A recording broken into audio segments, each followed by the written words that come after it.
Assam downtown বিশ্ববিদ্যালয়ত অনুষ্ঠিত হয় একাদশ বাৰ্ষিক চাকৰি মেলাৰ লগতে প্ৰথম বাৰ্ষিক অন্তৰ্ভুক্তি মেলা। বিশ্ববিদ্যালয়ৰ চৌহদত শনিবাৰে অনুষ্ঠিত কৰা হয় এই চাকৰি তথা অন্তৰ্ভুক্তি মেলাৰ। বিশ্ববিদ্যালয়ৰ এই মেলাত ৰাজ্যৰ লগতে অন্য প্ৰান্তৰ প্ৰায় ১৭০টা দেশীয় আৰু বহুজাতিক কোম্পানীয়ে অংশগ্ৰহণ কৰে। চাকৰি মেলাত বিশ্ববিদ্যালয়ত অধ্যয়ন কৰি থকা ছাত্ৰ-ছাত্ৰীৰ লগতে অন্যান্য চাকৰি প্ৰত্যাশী যুৱক-যুৱতীয়ে কৰ্মসংস্থাপন বিচাৰি ভিৰ কৰা দেখা যায়। স্বাস্থ্য, বেংকিং, উদ্যোগ প্ৰতিষ্ঠান আদিত কৰ্মসংস্থাপনৰ বাবে প্ৰায় ৪,০০০ চাকৰি প্ৰত্যাশী যুৱক-যুৱতীয়ে অংশগ্ৰহণ কৰে চাকৰি মেলাত।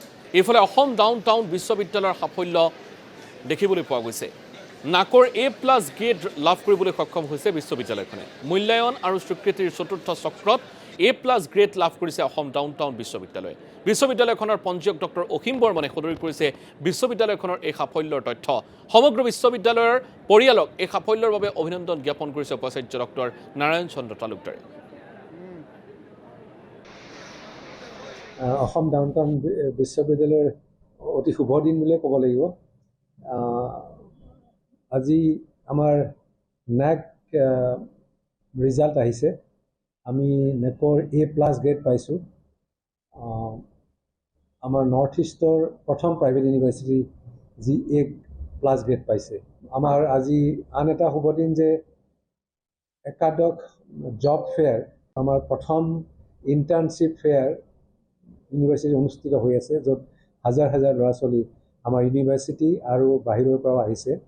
আৰু এই জব ফেয়াৰত প্ৰায় ১৭০টা কোম্পানী আহিছে, ইণ্ডাষ্ট্ৰী কোম্পানী, কৰ্পৰেট ছেক্টৰৰ, যিয়ে এই প্ৰায় ৩-৪ হাজাৰ ষ্টুডেণ্টক মানে ইণ্টাৰভিউ লৈ আছে।